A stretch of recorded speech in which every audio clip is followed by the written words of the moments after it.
আসসালামু আলাইকুম শিক্ষার্থীরা, সবাই ভালো আছো আশা করি। আজকে আমরা হুমায়ুন আহমেদ রচিত 1971 উপন্যাসটির পর্ব 2 শুরু করতে যাচ্ছি। পর্ব 2-এ আজকে আমরা তোমাদের যে প্রশ্নের ধারা, সেখানে এক একটা উপন্যাস থেকে 2টা প্রশ্ন থাকবে। একটা প্রশ্নের উত্তর অবশ্যই করতে হবে। একটা প্রশ্নের মধ্যে আবার 2টা খণ্ড। প্রথম খণ্ড 3-এর উত্তর আর দ্বিতীয় খণ্ড হচ্ছে 7-এর উত্তর। আজকে যেই 3-এর উত্তর সেই প্রশ্নগুলো নিয়ে আমি আলোচনা করব। 3-এর প্রশ্নের উত্তরগুলো আমরা আজকে আলোচনা করব, প্রশ্ন এবং উত্তর। আচ্ছা, পড়ায় চলে আসি কথা না বাড়িয়ে। স্থানীয় লোকদের খুব অহংকার একে নিয়ে। কাকে নিয়ে? এই একেটা কে? একেটা হচ্ছে রুয়াইল বাজার, নীলগঞ্জ গ্রামের।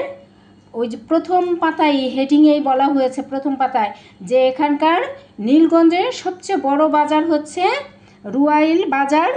এই বাজারে পাওয়া যায় না এমন কিছু নাই, তাই স্থানীয় লোকদের খুব অহংকার একে নিয়ে। এভাবে লিখে তারপর আরও লিখতে হবে দ্বিতীয় প্যারায়। এখানে 2টা প্যারা করবে প্রশ্নের উত্তরে। রুয়াইল বাজার নীলগঞ্জের গ্রামের সবচেয়ে বড় বাজার। বাজারটি দেখতে অন্য সব গ্রামের মতো হলেও এ বাজারে কিছু বিশেষত্ব রয়েছে। নিত্য প্রয়োজনীয় সব জিনিসপত্র এ বাজারে সহজে পাওয়া যায়। শুধু তাই নয়, আশপাশের 4-5টা 8-10টা গ্রামের বাজারে যে জিনিস পাওয়া না যায় এখানে সেই জিনিসও পাওয়া যায়। এখানে দর্জি, তারপরে যে কলমিস্ত্রি, বিদ্যুতের খুঁটি, বিদ্যুতের তার, ইলেকট্রিক কাজকর্মের মানে গুরুত্বপূর্ণ কাজের জন্য এখানে মিস্ত্রি পাওয়া যায়। এ বাজারে পাওয়া যায় না এমন কিছুই নাই। 8-10টা গ্রাম থেকে এ বাজার অনেক বেশি উন্নত এবং প্রয়োজনীয় জিনিসপত্রে ভরপুর। তাই স্থানীয় লোকেরা এ বাজারকে নিয়ে খুব গর্ব করে। আচ্ছা, হলো 1। 2 প্রশ্ন, থানাওয়ালার কাছে গেলে আমারে দহের মধ্যে পুইত্তা থুইব। কেন কেন দহের মধ্যে পুইত্তা রাখবে? এই কথাটা প্রথমে আমরা কিন্তু এই প্রশ্ন উত্তরগুলো ছোট, প্রথমে একটা হেডিং লিখবো, এই কথাটা কোত্থেকে আসলো তারপর একটু ব্যাখ্যা করব। কৈবর্ত পাড়ার চিত্রা বুড়ির ছেলে যে খুন হয়েছিল, সেই চিত্রা বুড়ি জনে জনে বিচার দিয়ে বেড়াচ্ছিল না, সেই বিচার সে পাচ্ছিল না। পরে যখন সে কৈবর্ত পাড়ার থানা পুলিশের কাছে গেল, তখন ওই কৈবর্ত পাড়ার লোকদের ভয়ে সে থানা পুলিশেও যে নালিশ করতে পারে নাই, যে কৈবর্ত পাড়ার লোকরা তাকে পুইত্তা ফেলবে, মানে মেরে ফেলবে। তো এবার এইটা প্রথম হেডিং লিখবে, তারপর বিস্তারিত আবার নিচে আরেকটা প্যারা করে লিখতে হবে। কৈবর্ত পাড়ায় চিত্রাপুরীর ছেলে খুন হলে নীলগঞ্জ গ্রামের মাতাব্বরা তার কোনো বিচার করেনি। তাই বুড়ি নীলু সেনের কাছে যায় এবং তার ছেলের হত্যার বিচার চায়। নীলু সেন তাকে থানা পুলিশের কাছে যেতে বলে, নিজে আগ বাড়িয়ে কোনো বেশি কিছু বলেই না। তখন বুড়ি তাকে, নীলু সেন যখন তাকে থানায় যেতে বলে, তখন বুড়ি কৈবর্তদের ভয়ে থানা পুলিশের কাছে যায়নি বলে নীলুকে জানায়। এবং কৈবর্তরা তাকে কি বলেছে, যে থানা পুলিশের কাছে যদি যায় তাহলে বুড়ির ছেলের মতো বুড়িকেও মেরে ফেলবে। ওই যে দহের মধ্যে পুইত্তা ফেলা মানে মেরে ফেলা, মেরে ফেলতে চাইছে আর কি। তারপর 3-এর প্রশ্নে আসো। পাগলদের সাপে কাটে না, ব্যাখ্যা করো। এখানে গ্রাম অঞ্চলে বা শহর অঞ্চলে প্রায় কিন্তু পাগল দেখা যায়, আর গ্রাম অঞ্চলে প্রতিটা গ্রামে অন্তত একটা করে পাগল থাকে এবং তার একটা পিছনে ঘটনাও থাকে। নীলগঞ্জে আমরা সেই রকমই একটা পাগল দেখতে পাই। সে পাগল সম্বন্ধেই এ মন্তব্যটি করা হয়েছে। প্রথম প্যারা এটুকু লিখলে, তারপরের প্যারা এসে লিখবে, সব গ্রামের মতো নীলগঞ্জ গ্রামেও একটি পাগল আছে। নীলগঞ্জ গ্রামের পাগলের নাম হচ্ছে নিজাম পাগল। সে সারা বছরই ভালো থাকে, মাঝে মধ্যে 2-3 দিনের জন্য তার মাথাটা একটু গরম হয়ে যায়, তখন সে জামা কাপড় একেবারেই গায়ে রাখতে চায় না। এই নিজাম পাগল বনে জঙ্গলে এখানে সেখানে ঘুরে বেড়ায়। তার যেহেতু সে পাগল, তার নামের সাথে জড়িয়ে আছে, সে ভয় কম পায়।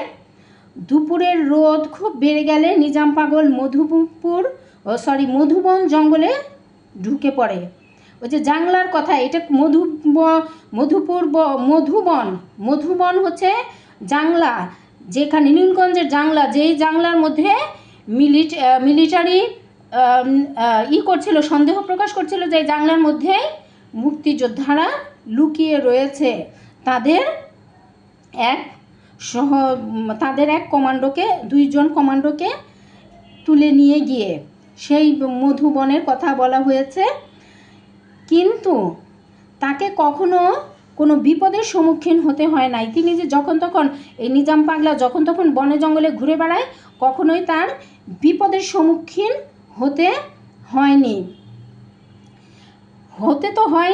কিন্তু আমরা উপন্যাসটা পড়া শেষে আমাদের কাছে কিন্তু মনে হয় এই যে নিজাম পাগল, সে তো সবসময় পাগল থাকে না, সে থাকে বছরে মাঝে মাঝে, মাসের মধ্যে 2-3 দিনে হয়তো তার মাথা গরম থাকে। কিন্তু সে যে ওই যে জাংলার মধ্যে মধুবনে ঢুকে, আমারও কিন্তু সেরকমই মনে হয়েছে লেখকের লেখা উপন্যাসটি পড়ে, উপন্যাসিকের, যে এই নিজামও কিন্তু কি পরোক্ষভাবে প্রত্যক্ষভাবে দুইভাবেই একজন মুক্তিযোদ্ধা। সে মুক্তিযোদ্ধাদের সাহায্য করেছিল, পলায়নকৃত মুক্তিযোদ্ধাদের যেহেতু সাহায্য করেছিল প্রত্যক্ষ এবং পরোক্ষভাবে, সেও কিন্তু একজন মুক্তিযোদ্ধাই ছিল, তাকে আমরা সম্মান জানাই। এই যে সে, তার কোনো ক্ষয়ক্ষতি হয় না, সে যখন তখন যেখানে সেখানে যায়, এই জন্যই কিন্তু লেখক উক্ত উক্তিটি করেছেন যে পাগলদের সাপে কাটে না, এবং এটি তাদের সত্য ধারণা বলেই মনে হয়। 4 প্রশ্নে আসি আমরা। 4 প্রশ্নে বলা হয়েছে, বিপদের সময় নিজ গোত্রের মানুষের কথাই প্রথম মনে পড়ে কেন? ব্যাখ্যা করো। বিপদ যখন আসে তখন নিজ গোত্রের কথাই। এখানে নীলগঞ্জ গ্রামে যখন সেনাবাহিনী ঢুকেছিল, তখন সেনাবাহিনীকে প্রথম কে দেখেছিল? চিত্রা বুড়ি,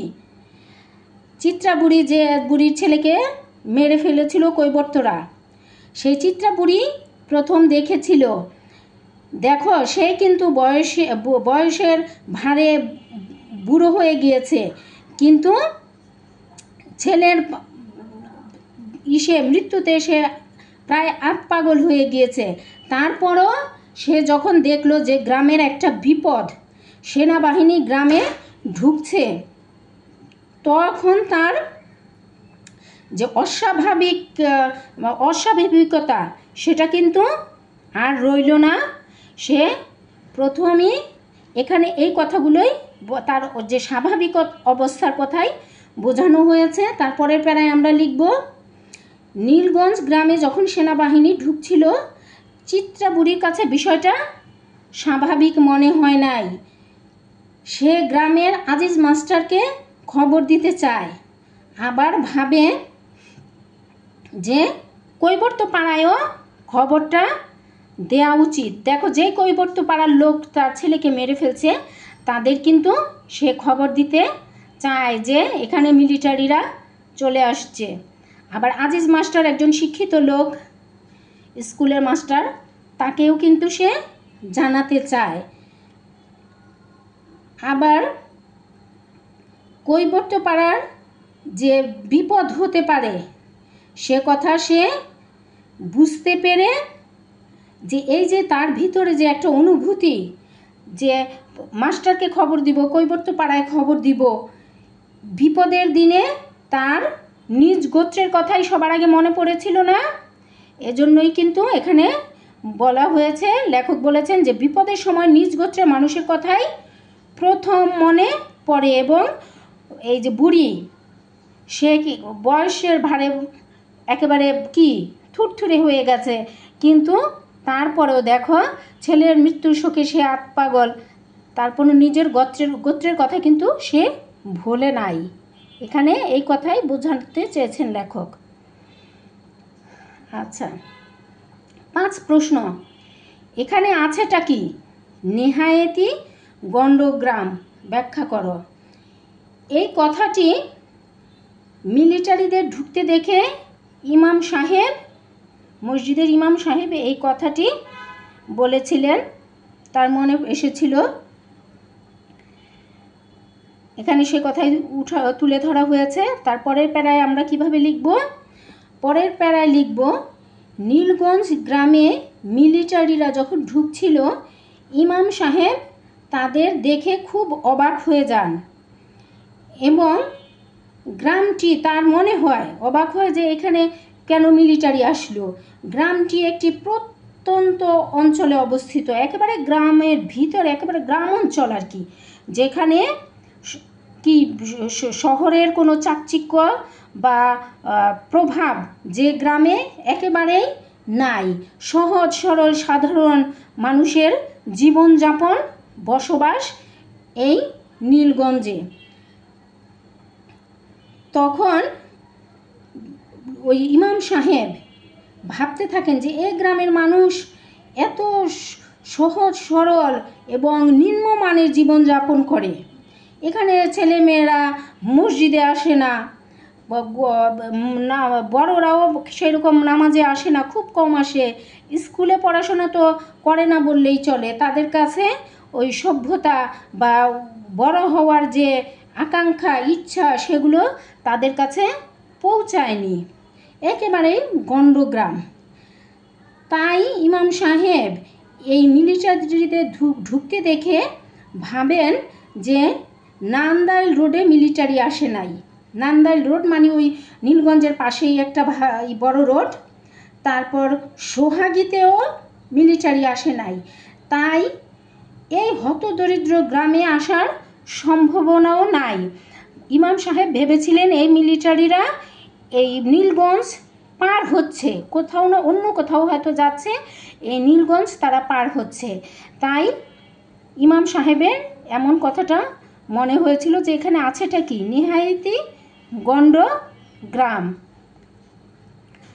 5 হলো। 6 প্রশ্নটা দেখি এবার। অস্ত্রপাতি তো থাকবেই, এরা কি বিয়া করতে আইছে? ব্যাখ্যা করো। এখানে অস্ত্রপাতি তো থাকবই, এরা কি বিয়া করতে আইছে? মিলিটারিরা যখন নীলগঞ্জ গ্রামে প্রবেশ করে এবং সে খবর যখন ছড়িয়ে পড়ে আশেপাশে, তখন এই মিলিটারিদের সাজসজ্জা, পোশাক, তাদের সাথে যন্ত্রপাতি যে আছে, এ প্রসঙ্গে এ কথাটি গ্রামের জয়নাল মিয়া বলেছিল। প্রথম প্যারা গেল, এবার দ্বিতীয় প্যারা আমরা কিভাবে লিখব দেখো। মিলিটারিরা স্কুলে অবস্থান নেয়, গ্রামে ঢুকে স্কুলে অবস্থান নেয় এবং স্কুলে অবস্থান নেওয়ার পর তারা স্কুলের দারোয়ান যে রাসমোহন, তাকে দিয়ে খবর পাঠায় আজিজ মাস্টারের কাছে, আজিজ মাস্টারকে ধরে নিয়ে আসতে খবর পাঠায়। আজিজ মাস্টারকে ধরে খবর দিতে যেয়ে মিলিটারিদের বর্ণনা দেয় স্কুলের দারোয়ান রাসমোহন। তার বর্ণনায় মিলিটারিরা অনেক জোয়ান, তাদের হাতে অস্ত্রপাতি আছে এমন বলে, কিন্তু আজিজ মাস্টার বারবারই বলছিল যে তারা বাংলায় কথা বলছে তোমার সাথে, তুমি তাদের কথা বুঝতে পেরেছ? এই প্রশ্নের উত্তরে এই প্রশ্নের যে সত্যতা প্রমাণের জন্যই স্কুলের দারোয়ান রাসমোহন বারবার বলছিল যে হ্যাঁ তারা বাংলায় কথা বলছে। তারপর তারা দেখতে তাদের বর্ণনা বলছে যে হ্যাঁ আসলেই তারা সে দেখেছে তারা অনেক জোয়ান, তাদের হাতে অস্ত্রপাতি আছে। তো এই জয়নাল মিয়া ছিল ওই ইসের মাস্টারের সাথে।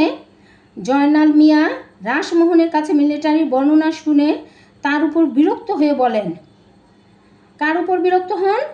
স্কুলের দারোয়ান রাসমোহনের উপর বিরক্ত হয়ে বলেন যে মিলিটারিরা তো অস্ত্রপাতি তাদের তো থাকবেই, এরা কি বিয়ে করতে আসছে? এরা তো আসলে যুদ্ধে আসছে, তাই না? কাজেই এ কথাটি জয়নাল মিয়া বলেছিলেন। 6 গেল। 7, মুসলমানদের জন্য ভয়ের কিছু নাই, ব্যাখ্যা করো। মুসলমানদের জন্য ভয়ের কিছু নাই কেন?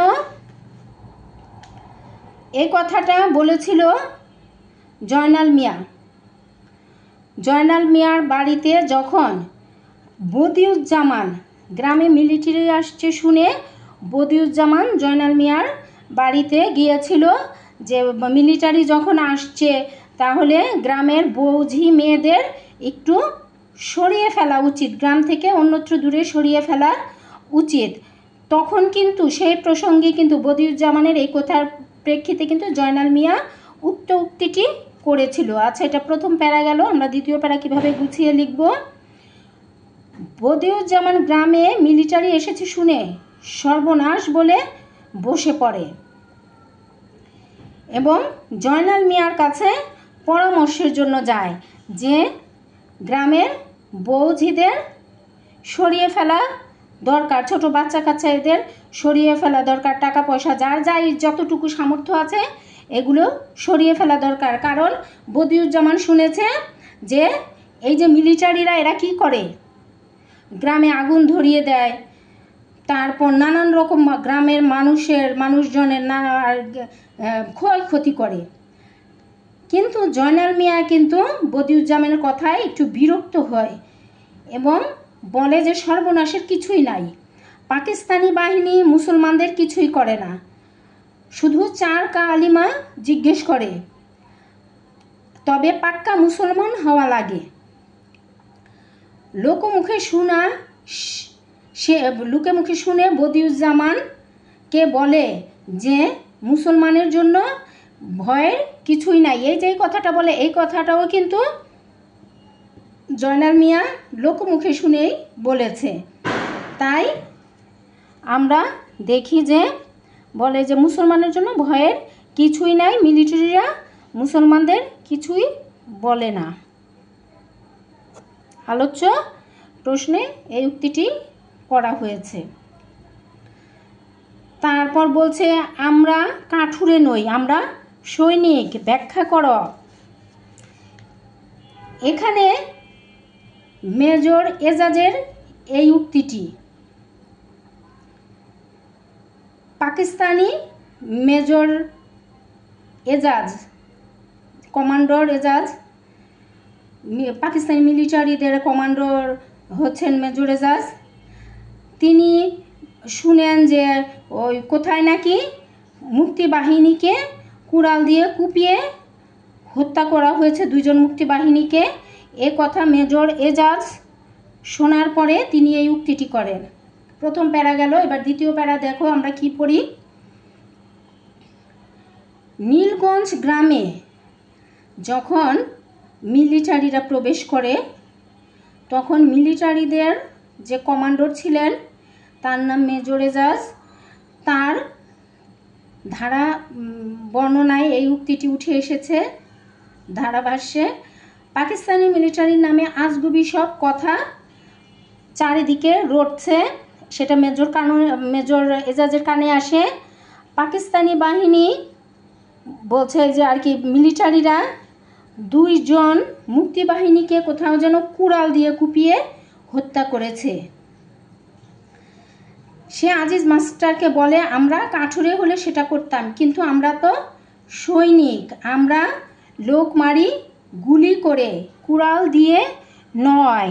তাহলে এই কথাটি পাকিস্তানি সেনাবাহিনীর কমান্ডার মেজর এজাজেই বলেছিলেন।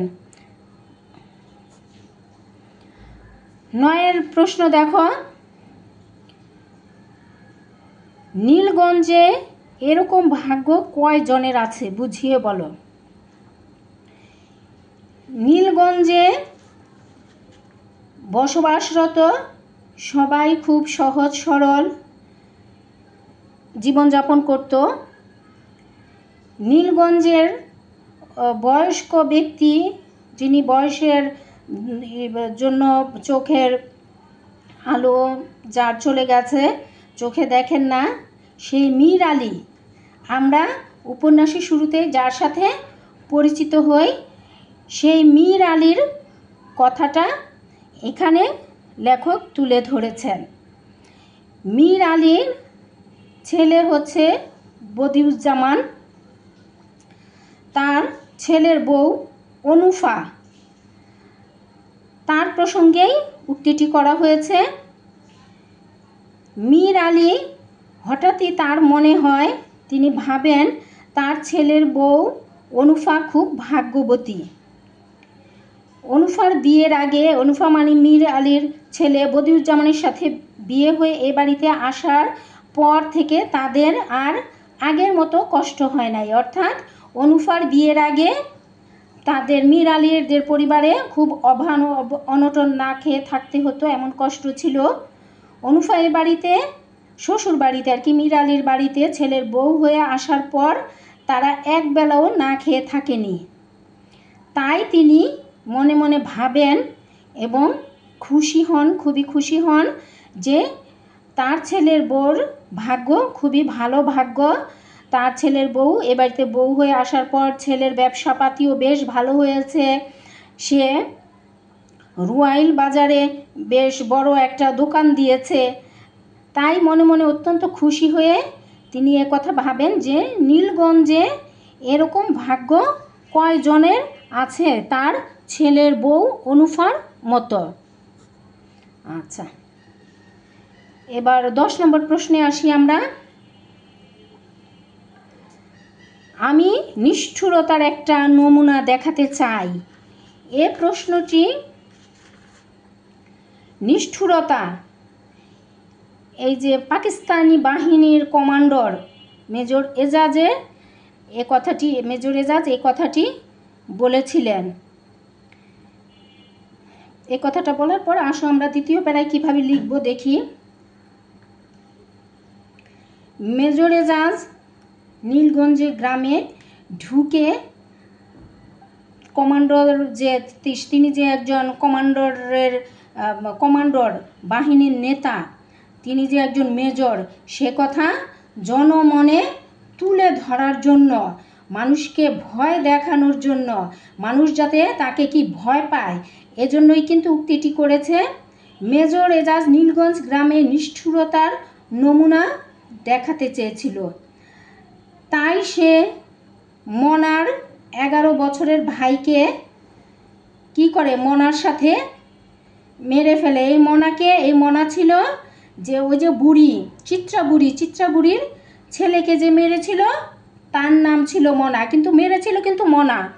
সেই মনার দোষে মনার 11 বছরের ছোট ভাই, তাকেও কিন্তু মনার সাথে ওই যে কোমর পর্যন্ত পানিতে দাঁড় করিয়ে গুলি করে মেরেছিল।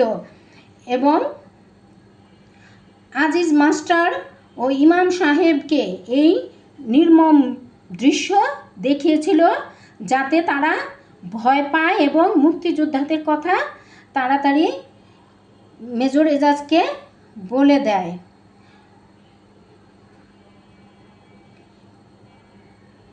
নীলগঞ্জে গ্রামের মানুষ যেন মিলিটারির নাম শুনলেই ভয় পায় এবং তাদের যত গোপন কথা, গোপন তথ্য সবই এজাজের কাছে ফাঁস করে, মেজর এজাজের কাছে।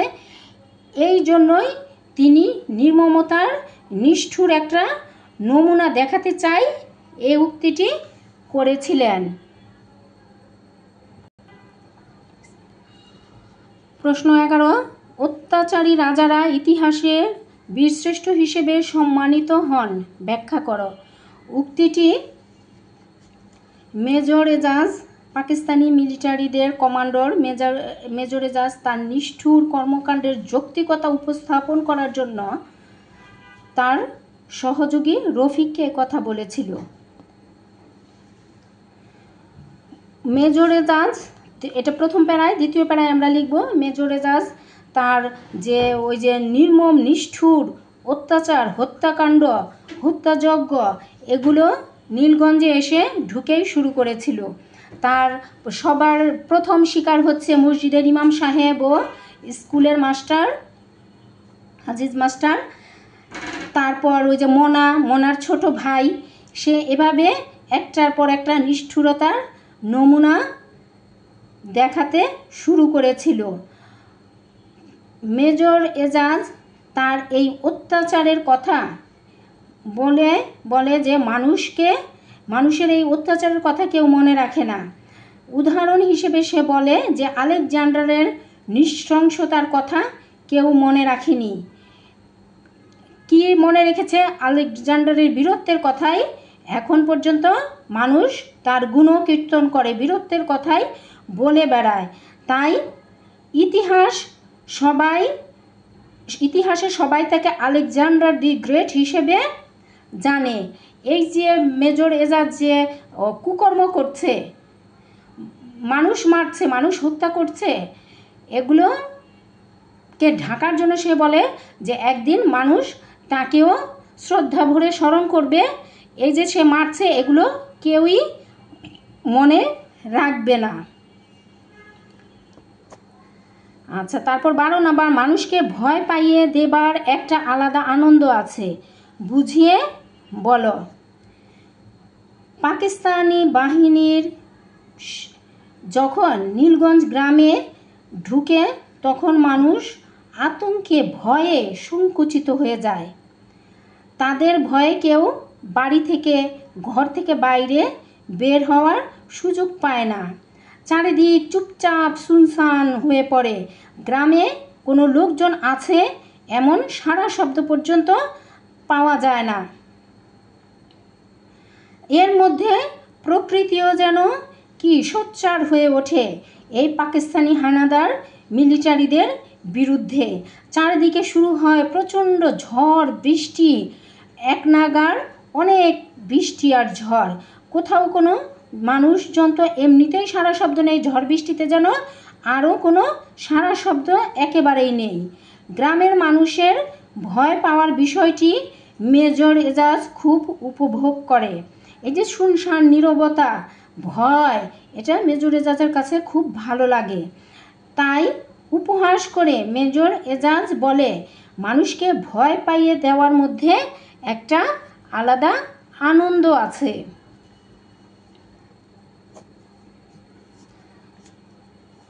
প্রশ্ন 13,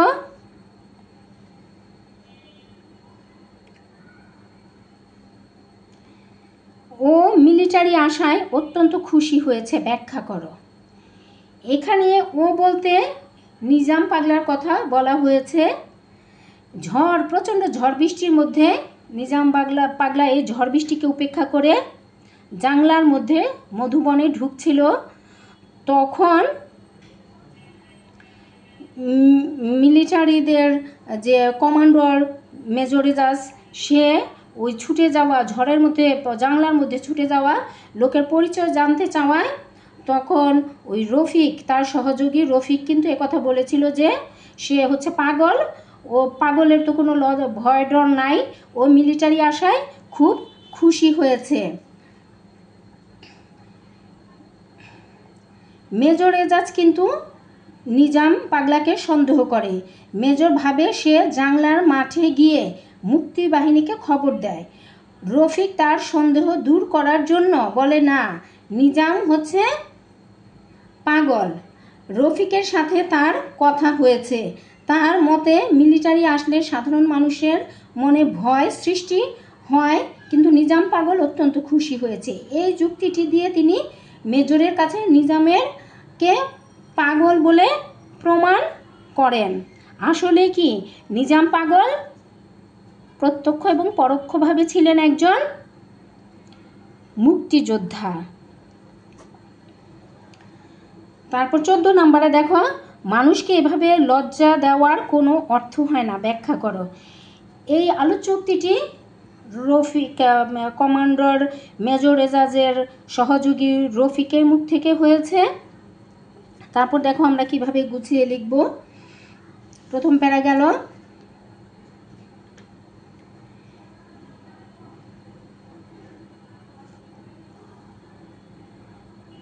যখন আজিজ মাস্টার মেজর এজাজকে মুক্তিবাহিনীর সম্বন্ধে কোনো ভালো তথ্য দিতে পারে না, কোনো গুরুত্বপূর্ণ তথ্যই মেজর এজাজ আজিজ মাস্টারের কাছ থেকে আদায় করতে পারে না।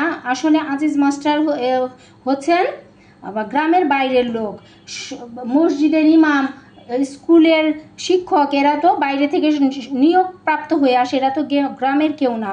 গ্রামের সকল খোঁজ খবর অনেক সময় অনেক গ্রামের শিক্ষক মৌলবী এরা সকল খোঁজ খবর রাখলেও এই আজিজ মাস্টার এবং মসজিদের ইমামকে আমরা দেখি যে এই মুক্তিযোদ্ধাদের সম্বন্ধে তারা কিন্তু একেবারেই জানে না। তাই আজিজ মাস্টার যখন এজাজ কমান্ডার এজাজকে কোনো ভালো খবর দিতে পারে না মুক্তিবাহিনীদের সম্বন্ধে, তখন সে রফিককে নির্দেশ দেয় যে তাকে সম্ভ্রমহানি করে সারা গ্রাম ঘোরানোর জন্য। এই যে এই বিষয়টি রফিককে মর্মাহত করে, তাই রফিক বলেন যে মানুষকে এভাবে লজ্জা দেওয়ার কোনো অর্থই হয় না। গেল 14 নাম্বার। এবার আমরা 15 নাম্বারে আসি। কোনো কোনো সময় মানুষের ইন্দ্রিয় অস্বাভাবিক তীক্ষ্ণ হয়, ব্যাখ্যা করো। মানুষের ইন্দ্রিয় হচ্ছে 5টি। এই 5টি ইন্দ্রিয়র মধ্যে হচ্ছে চক্ষু, কর্ণ, নাসিকা, জিহ্বা, ত্বক, মানে চোখ, কান, নাক, জিহ্বা এবং শরীরের ত্বক, এগুলো হচ্ছে আমাদের পঞ্চ ইন্দ্রিয়। এখানে নীলগঞ্জ গ্রামের সফদরুল্লাহর কথা বলা হয়েছে। পাকিস্তানি বাহিনী যখন গ্রামে ঢুকে তাদের হত্যাযজ্ঞ দেখেই কিন্তু সফদরুল্লাহ জয়নাল মিয়ার বাড়িতে গিয়েছিল, জয়নাল মিয়ার কাছে পরামর্শ নিতে যে গ্রামের ছোট ছোট বাচ্চা, বৌঝি বা যার কাছে যেই জিনিসপত্র আছে, টাকা পয়সা আছে, সেগুলো গ্রামের বাইরে বের করে দেওয়া উচিত, দূরে সরিয়ে ফেলা উচিত। কিন্তু জয়নাল মিয়ার তাকে সায় দেয় এইরকমভাবে যে আসলে পাকিস্তানিরা তো মুসলমান, তারা মুসলমানদের কিছুই বলে না, শুধু 5 কলমা জানা থাকলেই তাদেরকে তারা ছেড়ে দেয়, কিছুই বলে না। কিন্তু জয়নাল মিয়ার বাড়ি থেকে আসার পর দেখে সফদরুল্লাহ দেখে যে পরিবারের সদস্যরা, তার পরিবারের সদস্যরা মানসিকভাবে, শারীরিকভাবে ওই মিলিটারিদের, পাকিস্তানি বাহিনীর অত্যাচারের শিকার হয়েছে। ফলে ওই ঘটনা শুনে সফদরুল্লাহ মানসিক ভারসাম্য হারিয়ে ফেলে এবং হাতে একটি দা নিয়ে রাতের অন্ধকারে পাকিস্তানি বাহিনীদের এবং রাজাকারদের খুঁজতে বের হয়ে যায় তার প্রতিশোধ নেওয়ার জন্য। তার এই সফদরুল্লাহর মানসিক অবস্থাকে বোঝাতেই লেখক আলোচ্য উক্তিটি করেছেন। এই যে এই সফদরুল্লাহ যে মানসিক ভারসাম্য হারিয়ে ফেলেছে, এখানে বলা হয়েছে তিনিও কিন্তু একজন মুক্তিযোদ্ধা, আমরা নির্দ্বিধায় বলতে পারি। তাই বলে মানুষের ক্ষুধা তৃষ্ণা তো চলে যায়নি, ব্যাখ্যা করো। আলোচ্য কথাটি দিয়ে লেখক মানুষের জীবনের জৈবিক যে জীবনের যে ক্ষুধা তৃষ্ণা মানুষকে আল্লাহ যে দিয়ে দুনিয়াতে পাঠিয়েছেন, এটাকে দিয়ে উপন্যাসের সকল ঘটনাকে ছাপিয়ে তুলেছেন এবং এই একটি বাক্যের মাধ্যমে মানুষের জীবনের চাওয়া পাওয়াকে সকল কিছুর ঊর্ধ্বে তুলে ধরেছেন। নীলগঞ্জ গ্রামের চারিদিকে যুদ্ধের ভয়াবহতায়, এইদিকে আগুন, ওইদিকে খুন, ওইদিকে রাহাজানি, এসব চলছে দিনভর। বদিউজ্জামান নীলগঞ্জের মীর আলীর ছেলে, সে সকালবেলা হাটে গিয়েছিল দোকান খোলার জন্য, কিন্তু রাত হয়ে গেছে, বাড়িতে আর পৌঁছায়নি। তার স্ত্রী অনুফা কান্নাকাটি করছে, সে রান্না করে নাই স্বামীর চিন্তায়। চারিদিকে মিলিটারিদের তাণ্ডব, জীবনের অনিশ্চয়তা থাকা সত্ত্বেও মীর আলী, বৃদ্ধ মীর আলী অনুফার শ্বশুর বদিউজ্জামানের বাবা, ক্ষুধার যন্ত্রণা অনুভব করেন। মীর আলী অনুফাকে ভাত রান্না করতে বলেন, কিন্তু অনুফা তাতে বিরক্ত হন। তখন মীর আলী বলেন, যুদ্ধ হচ্ছে তাই বলে কি মানুষের ক্ষুধা তৃষ্ণা তো একেবারে চলে যায়নি। আচ্ছা, 16 নম্বর হলো 17 আলোচনা করব এবার আমরা। 17 নম্বর প্রশ্নে, তুমি কি জানো আমি তোমাকে বিশ্বাস করি না, ব্যাখ্যা করো। এই যে আমি তোমাকে বিশ্বাস করি না, ব্যাখ্যা করো, খুবই গুরুত্বপূর্ণ একটা বাক্য উপন্যাসে। এখানে মেজর এজাজের সহযোগী যিনি কি করেছিলেন, মেজর এজাজ যে কথা বুঝতে না পারতেন বাঙালিদের, সে কথা মেজর এজাজকে সে বুঝিয়ে বলতেন। সেই রফিক প্রসঙ্গে মেজর এজাজের এই উক্তিটি। এবার আমরা দেখি প্রশ্নটা কিভাবে লিখব গুছিয়ে। এটা প্রথম হেডিং আমরা লিখব, রফিক ছিল মেজর এজাজের দোভাষী এবং তার সহচরী। মেজর পুলিশের এই যে কমান্ডর মেজর এজাজ এবং তার দলবল নীলগঞ্জ এলাকা কিন্তু চিনত না। রফিকই তাদের পথ ঘাট চিনিয়ে এখান থেকে এখানে নিয়ে ঘুরে বেড়ায়। এক সময় দেখা যায় যে রফিকের বিভিন্ন কর্মকাণ্ডে মেজর এজাজ তাকে সন্দেহ করতে শুরু করে। কারণ রফিক কিন্তু শুরু থেকেই আমরা দেখেছি যে আজিজ মাস্টার সম্বন্ধে তার খুব মনের খুব কোমল একটা জায়গা থেকে আজিজ মাস্টারের প্রতি তার মায়া হয়।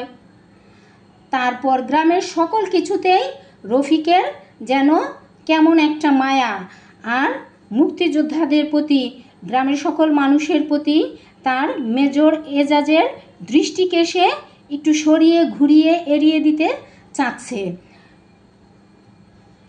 এবং রফিক মেজরের নিষ্ঠুর অত্যাচারের কৌশলে বারবারই বাধা দিচ্ছে। রফিক বলাইকে মেজরের হাত থেকে রক্ষা করে। কৈবর্ত পাড়ায় তল্লাশি করতে মেজর এজাজ চাইলে সেখানেও সে বাধা দেয়। মীর আলীকে বৃদ্ধ এবং নিজামকে পাগল বলে ছেড়ে দেয় রফিকের এসব কৌশল বুঝতে পেরে মেজর এজাজ রফিককে অবিশ্বাস করতে শুরু করে এবং আলোচ্য উক্তিটি করে। আচ্ছা, এবার 18 নম্বর প্রশ্ন, মেজর এজাজের কপালে বিন্দু বিন্দু ঘাম জমতে লাগলো, ব্যাখ্যা করো। মেজর এজাজ মিলিটারিদের কমান্ডার, তার দুশ্চিন্তা হিসেবে তার কপালে বিন্দু বিন্দু ঘাম জমতে শুরু করেছিল, সে কথাই এখানে তুলে ধরা হয়েছে যে মেজর এজাজ একজন অত্যাচারী, নির্মম, নিষ্ঠুর হলেও সেও দুশ্চিন্তার মধ্যে মুহূর্তের জন্য, ক্ষণকালের জন্য দুশ্চিন্তা তাকে ঘিরে ধরেছিল। আলোচ্য উক্তিতে কিন্তু এটাই বোঝানো হয়েছে। প্রথম প্যারা গেল, দ্বিতীয় পড়ায় লিখব আমরা, এই যে নীলগঞ্জে যে মেজর এজাজ তার বাহিনী নিয়ে ঢুকলো এবং এখানে এসে নানা রকম ভয় আতঙ্কের সৃষ্টি করলো নানাভাবে, সেখানে ঢোকার জন্য তার সহযোগী ছিলেন রফিক। সে শেষ পর্যায়ে দেখতে পায় রফিক মুক্তিযুদ্ধের পক্ষেরই শক্তি, তাই তার মনে আতঙ্কের সৃষ্টি হয়। রফিক মৃত্যুর আগে বলেন, মেজর সাহেব, আপনি জীবিত অবস্থায় এ দেশ থেকে যেতে পারবেন না। রফিকের এ কথা শুনে এজাজের মনে হলো তার সম্পর্কে রফিক সব তথ্য যা বলেছে সবই সঠিক।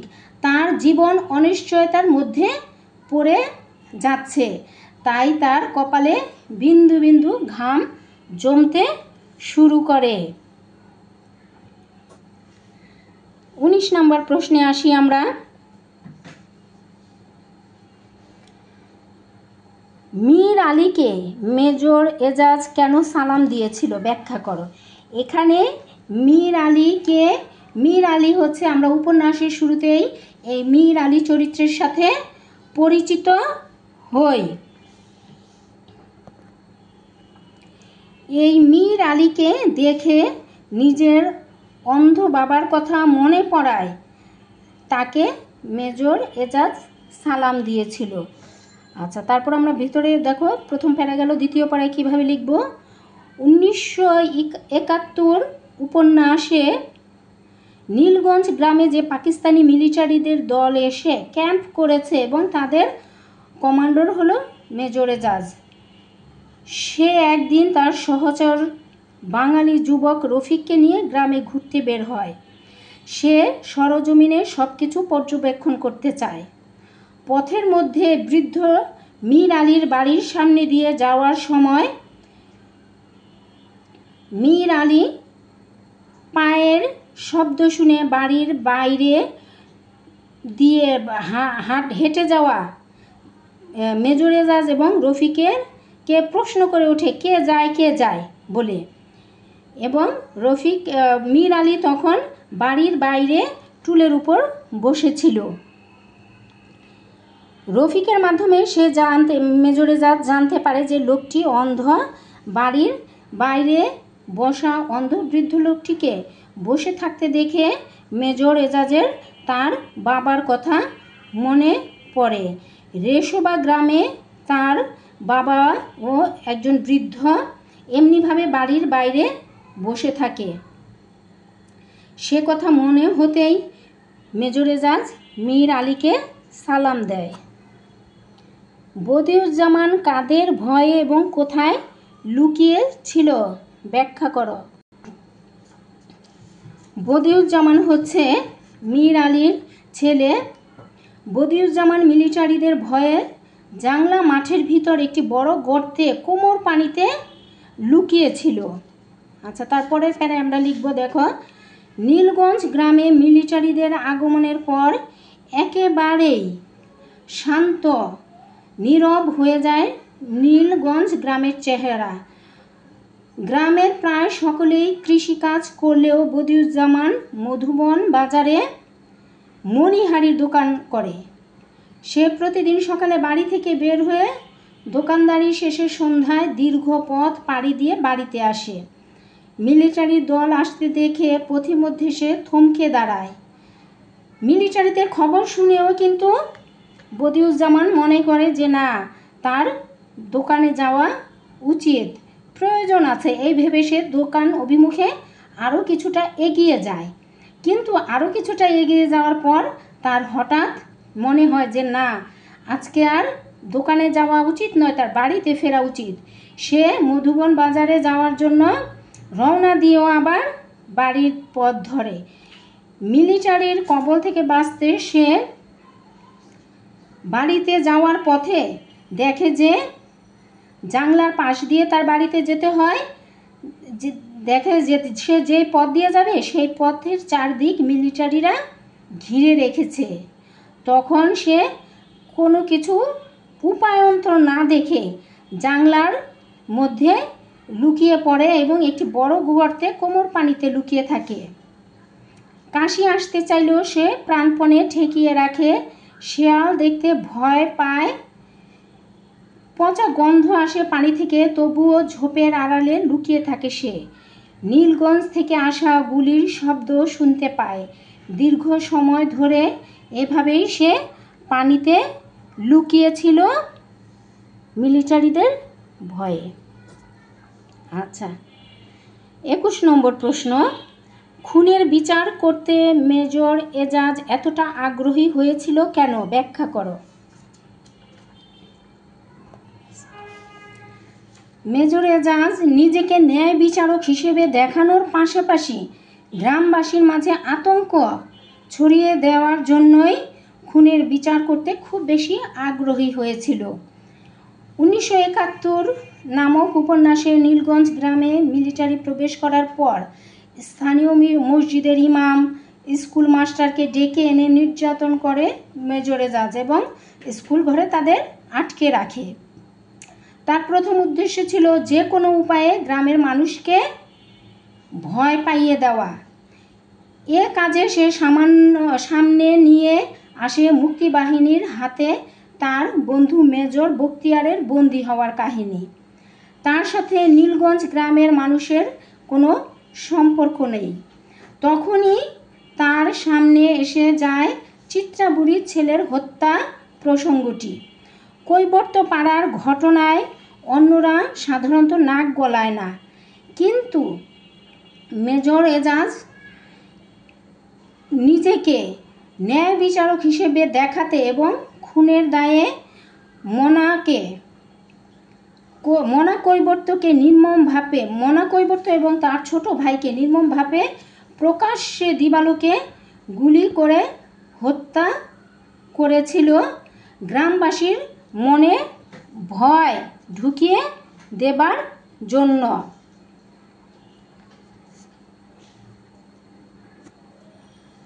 শেষ হলো আমাদের 21টা সংক্ষিপ্ত প্রশ্ন এবং তার উত্তর আলোচনা। আশা করি তোমরা সবাই মনোযোগের সাথে ক্লাসটি করবে। এই যে অনেকগুলো প্রশ্নই আমরা আলোচনা করলাম, প্রশ্নগুলো যদি তোমরা ভালোভাবে পড়ো এবং একটু খেয়াল করে পড়ো, পড়তে তো হবে কিন্তু অবশ্যই সবাইকেই পড়তে হবে, শুধু ক্লাস করলেই চলবে না, নিজেকেও পড়তে হবে। ক্লাস করে পড়া বুঝে নিয়ে তারপর নিজেকেও পড়তে হবে।